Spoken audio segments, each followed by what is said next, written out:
इस वीडियो में हम जानेंगे फंडामेंटल एनालिसिस क्या होते हैं। फंडामेंटल 2 वर्ड से मिलकर बनता है, लेकिन इसमें मिलियंस ऑफ वर्ड्स शामिल होते हैं।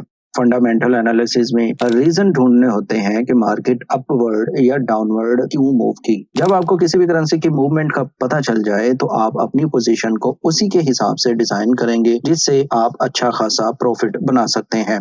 अगर हमें फंडामेंटल्स किसी भी करेंसी के पता चल जाए तो हमारे एनालिसिस बहुत बेहतर हो जाएंगे। अगर हमें यूरो और डॉलर में से ये पता चल जाए कि यूरो इस वक्त स्ट्रॉन्ग है और डॉलर वीक है, तो हम यूरो को बाय करेंगे और डॉलर को सेल करेंगे। इससे हमारी डायरेक्शन बहुत आसान हो जाती है।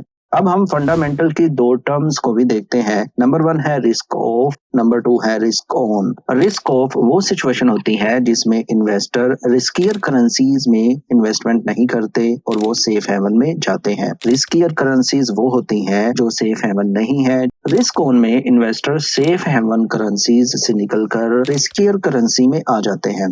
फंडामेंटल एनालिसिस बिलमुकाबल टेक्निकल के आसान होते हैं। फंडामेंटल हमें लॉन्ग टर्म व्यू देते हैं। अब हम देखते हैं कि news, risk events, economic news क्या है और उसको हम कहां से देख सकते हैं।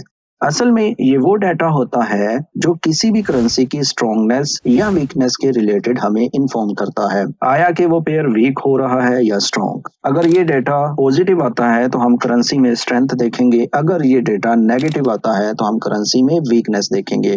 यही डेटा जब इकट्ठा होता रहता है तो सेंट्रल बैंक हालात और करेंसी हेल्थ को देखते हुए अपनी पॉलिसी और स्ट्रेटजी बनाता है।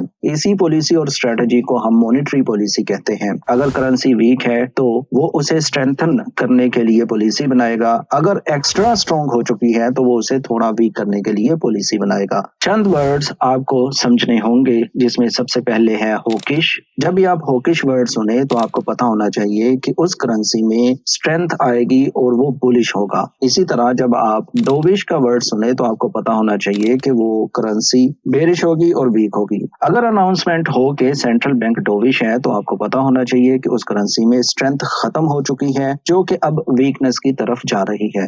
इसी तरह जब ये पता चल जाए कि सेंट्रल बैंक हॉकिश है तो आपको करेंसी में स्ट्रेंथ का इल्म होना चाहिए। मिलते हैं नेक्स्ट वीडियो में। शुक्रिया।